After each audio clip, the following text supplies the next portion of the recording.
It is a regular day, just like any other day, in the city of Huzhou in southeast China. Huzhou spelt Huzhou.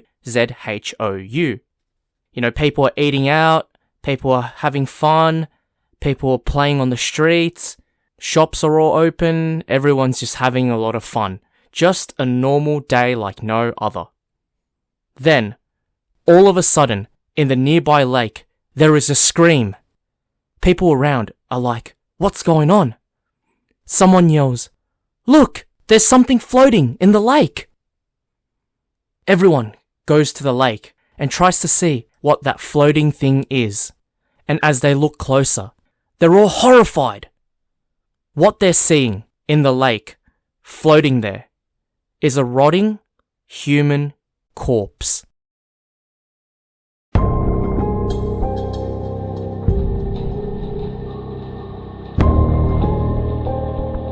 G'day everyone, I'm your host Stephen, and welcome to another episode of the Bamboo History Podcast. For those of you who are new, the Bamboo History Podcast is a podcast that talks about Chinese and East Asian history. If this type of content is up your alley, please subscribe to my podcast right now, and also follow my Instagram at Bamboo History Podcast, where you'll find visual content for the episodes of my podcasts, as well as additional historical content that aren't podcast episodes. So yeah, let's just get straight into it.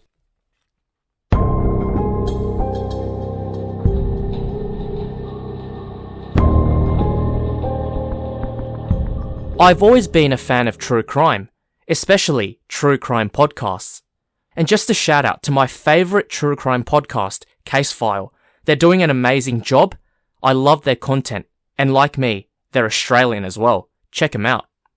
And because I love true crime, I thought it would be a good idea to do a true crime themed episode on a crime case that happened in ancient China. And, believe it or not, there are plenty of stories like that going around. Like the one that I'm going to talk about today, and you're all probably wondering right now, who's that person? Who was that rotting corpse floating in the lake? Well, you're about to find out.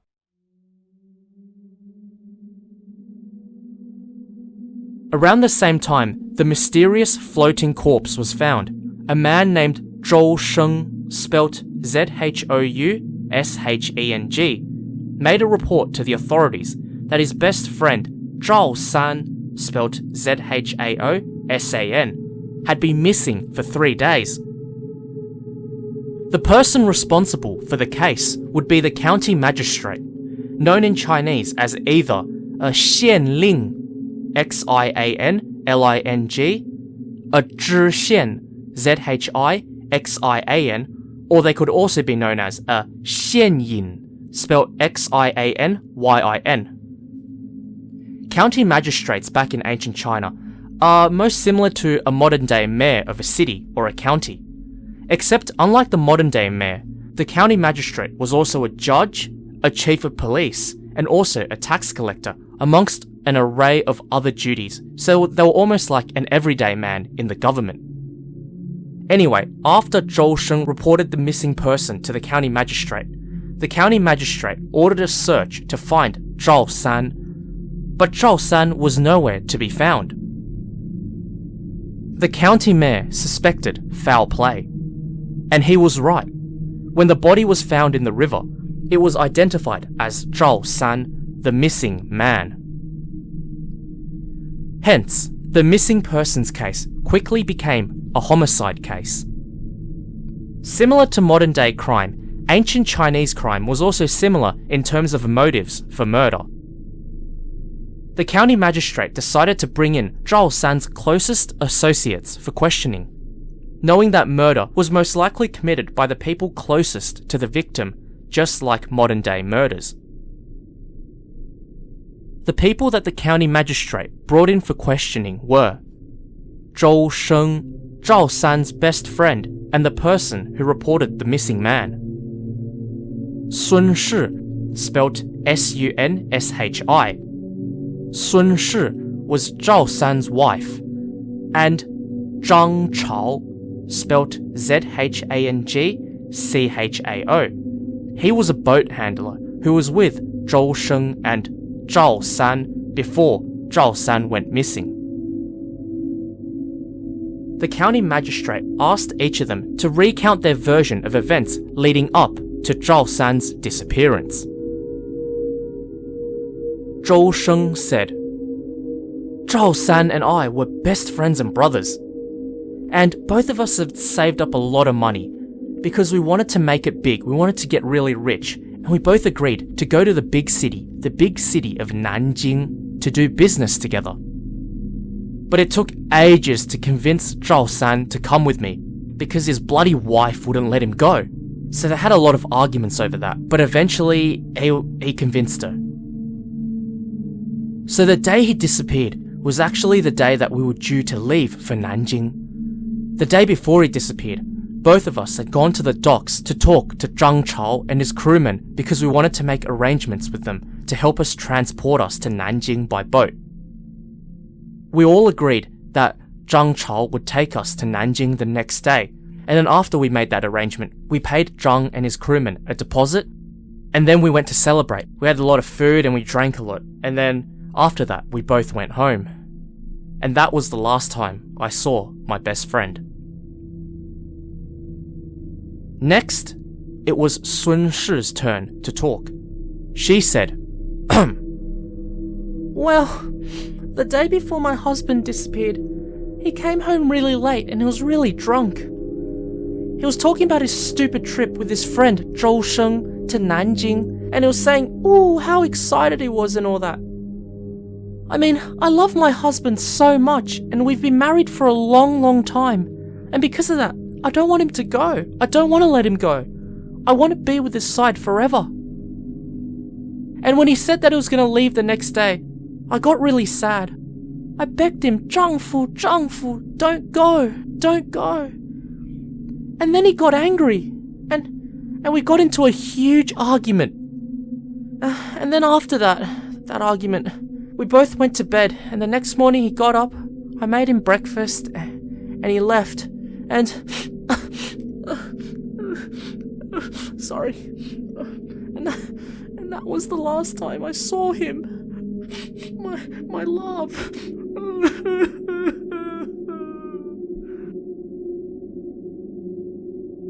Sun Shi was visibly upset when she recounted the events leading up to her husband's disappearance. The last person to talk was Zhang Chao. He told the county magistrate. So, Zhou Sheng and his friend Zhao San came to the docks to ask us to take them to Nanjing to do business. I was like, yeah, sure, mate. And then we negotiated on a price, and then afterwards, I agreed to take them the next day. Then after we made the agreement, Zhao San got out some money and gave me a deposit, promising that I'd get the full payment once we got them to their destination. Then afterwards, I stayed up all night, eating, drinking, and playing cards with my crewmen, and then I went to bed. Then, the next morning, I was expecting both of them to show up. But only Zhou Sheng shows up. And then when he comes over, he's like, hey mate, have you seen my friend, Zhao San? I was like, no, I haven't. And Zhou Sheng gets really worried. He's like, oh, he's supposed to be here. Can you go, look for him for me, please? So yeah, I told him that I hadn't seen him, and then Zhou Sheng tells me to go to Zhao San's house to look for him, thinking that maybe he had overslept or something like that. So yeah, I went to Zhao San's house, and I knocked on the door, yelling for Zhao San's wife to open up. I was like, Sun Shi, open up, open up. When Zhao San's wife came to the door, I asked her if she had seen Zhao San, and she told me she had already left for the docks. I was like, what? That can't be right. So I went back to the docks, and then Zhou Sheng and I searched for Zhao San for the next few days. And then after a few days, Zhou Sheng went to report him as a missing person. So after hearing all of this, it's really hard to determine who exactly knew of Zhao San's disappearance and murder. The county magistrate determined that as the wife, Sun Shi, last saw Zhao San, she was the primary suspect. And from his perspective, it did make sense. Firstly, Sun Shi was against his husband leaving her to do business with Zhou Sheng. And secondly, they also had that argument at the night of Zhao San's disappearance, and the argument had been verified by the neighbours who had heard them all arguing that night. So the county magistrate determined that Sun Shi had killed her husband in a fit of rage during that argument and asked her, "Did you kill your husband?" Sun Shi initially was unmoved and she kept crying. So the county magistrate yelled, "Did you kill your husband?" Sun Shi panicked. She broke into tears and she was like, Yes, it was me. It was me that killed him." And confessed that she had killed her husband. The county magistrate, in triumph, was like, "Ha! We got the murderer," and sentenced Sun Shi to death, and she was thrown into prison to await her execution. Hence, the case of the floating man was solved. So yeah, that's it. That's the end of the story of an ancient Chinese... Psych! Got you all! You see, the episode can't end yet, because the story isn't over. In fact, this case takes a huge turn.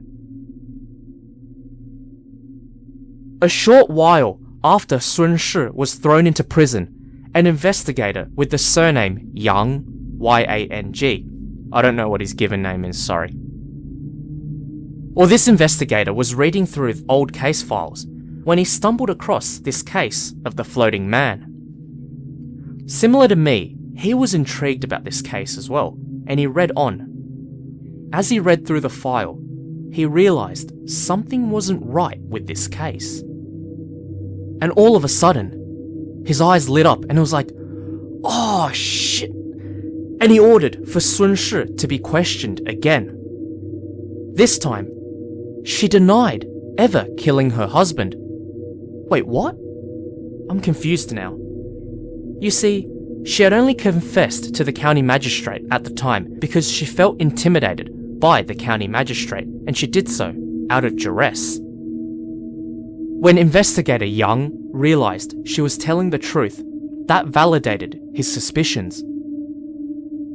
So he ordered his men to go and arrest the person that was actually responsible for the death of Zhao San, and that person was, wait for it,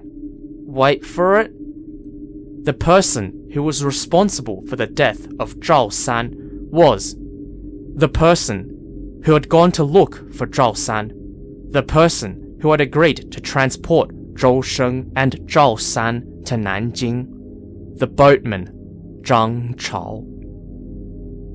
Wow. You must all be wondering then, why did investigator Yang determine that Zhang Chao was the real murderer? I'm actually curious to know as well. Firstly, we have to question, why was the body found in the lake? I mean, if the wife really did it, firstly, she wasn't physically that strong, so how did she get the body to the lake? And also, if she really killed her husband at her own home, why would she dump it into the lake? She could have just buried her husband, nearby or even at home. But more importantly, it was what Zhang Chao said to the county magistrate that irked investigator Yang. Remember what Zhang Chao said when he had went to Zhao San's house to search for him? Instead of asking for Zhao San himself, the person he was actually looking for, he straight away asked for the wife instead, which I find really strange because that was Zhao San's house. He should have knocked on the door yelling out his name, but why was he yelling out the wife's name? That was what made investigator Yang suspicious, because the only reason why you would say that was because Zhang Chao already knew that the husband wasn't at home. This meant that Zhang Chao knew what happened to Zhao San, and he became investigator Yang's primary suspect. So eventually, after Zhang Chao was arrested, he did confess to killing Zhao San, and he killed him because when he saw that Zhao San had given him the deposit, he saw that he had a lot of money, which triggered greed inside Zhang Chao. And so when Zhao San came to the docks that morning to embark on their trip, Zhang killed him, took his money, and tossed him into the river. As a result, Zhang Chao was then sentenced to death and Sun Shi was released. So yeah, that is now definitely the end of the story.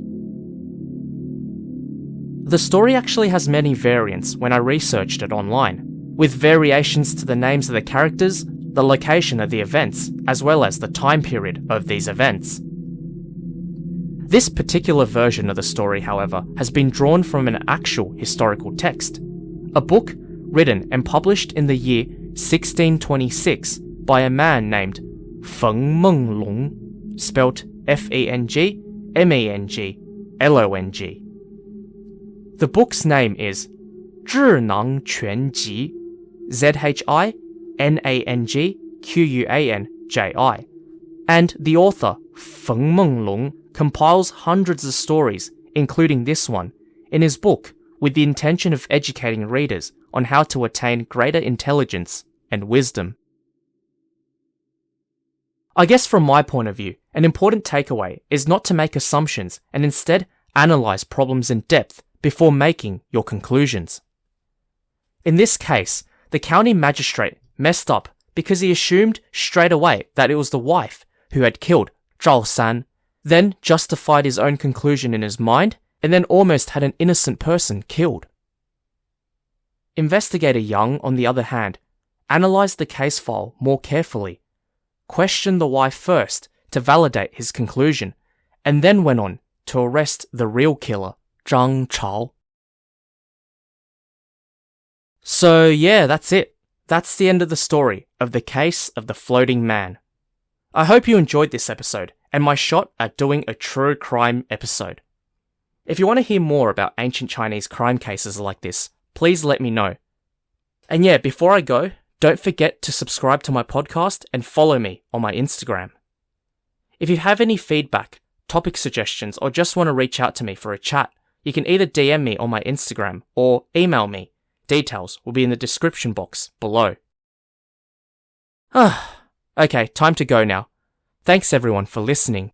Enjoy the rest of your day or evening, and I'll see you at the docks. I'll see you all next time on the Bamboo History Podcast. Bye for now.